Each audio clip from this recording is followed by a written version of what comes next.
waayahay problemka koowaad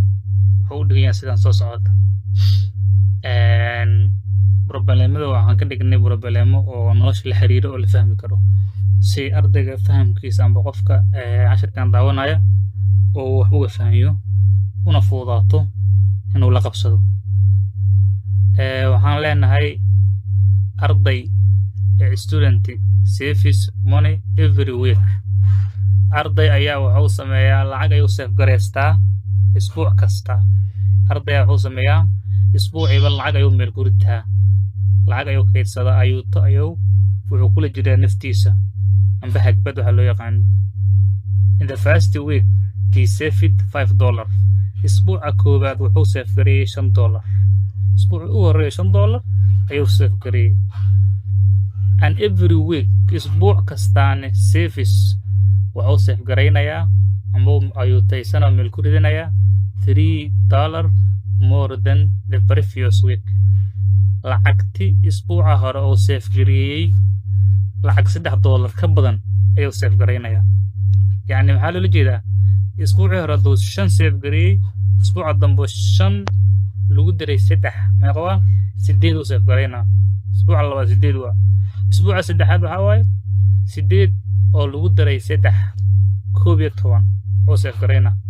isbuuc kastaaba isbuucii ka horeeyay lacagta uu dhigay meesha oo $3 lagu daray ayuu save gareysanayaa marka qaabka jadwalkaas ku soconaya how much already imisa ayaa wili save oo save gareey doonyaa in the 12th week isbuuca 12aad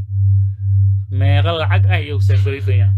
dabcan isbuucii koobaad waxaan sheegnay inuu 5 save gareey isbuucii labaadne 5 oo 3 dheeraad ku tahay 8 oo save gareeyna isbuuca saddexaad lacagta laga rabo waa 11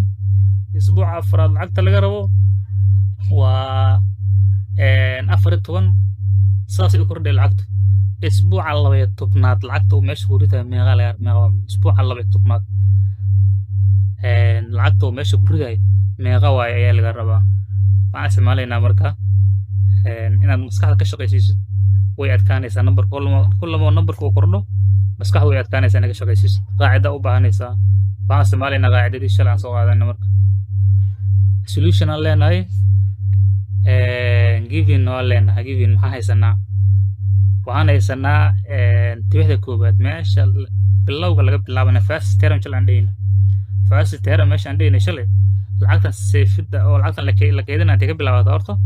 $5 ay ka bilaabataa waa tilaabti koobaad uu ka bilaabay waa first term common difference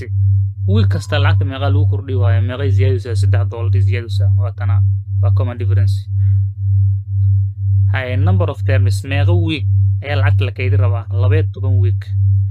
isbuuca 12aad laga rabaa isbuuca 12aad number of terms waa 12 waxaa laga rabaa muga waxa maqnaya waay last term isbuuca 12aad lacagti qasnada lagu riday lacagti meesha qasnadan lagu riday ayaa laga rabaa waayahay formula leena marka qaacidada waa tan soo qaadanayna qaacidada waxay yeeday last term waxa lagu yaraa first term oo lagu diray before number of terms oo laga jaro 1 lagu dhifta common difference waa ku bedelanaynaa marka last term marka waa last term waa termka waa tibixda 12aad wiiga 12aad waa intii maxaa 12 meeno wiiga 12aad waxa uu la mid yahay muga first term waa $5 marka uu horeeyay $5 aan save gareeyay lagu diray before number of terms waa 12 week laga jara hal bil xir common difference gana week kasta lacagtu waxa kordhaa $3 ah kordhis waa ku bedeshay marka kadib labadaan kala jar raba step labadaan kala jara step waa kana last term wuxuu la mid yahay $5 soo qaado balas kana soo celi labadan 12 gooy 11 lagu dhifto $3 wax kale ma sameyn elkaan bisan kala jara hay step waxa maxaa waay last term wuxuu la mid yahay $5 soo celi balas de 11 inta ka soo baxday iyo saddexdaana la isku dhifanayaa sababtoo orderka oo operationka marka la fiiriyo ku dariya ku dhifasha dadka madax ku dhifasha la hormariyaa 11 saddex ku dhif waa $33 kadib labadana isku darsanayaa last term lacagta wiilkaas amba ardaygaas u xareysadooyin waxaa waaye $38 $37 shan ku dar maqo $38 isbuuca labaya tobnaad lacagta meesha uu ku ridaayo waa $38 ugu wiigi koowaad $5 soo bilaaway wiiga labaya tobnaadne lacagta uu meesha gelinayo waxaa waaye $38 hadduu hore usii wadi lahayne wiiga saddex iyo tobnaad waa $38 oo saddex lagu dari afartii ku doolar amray noqon lahayd laakiin hadda wiiga labaya tobnaad la weydiiyey wiiga labaya tobnaad lacagtu qasnada gelinayo waxaa waaye $38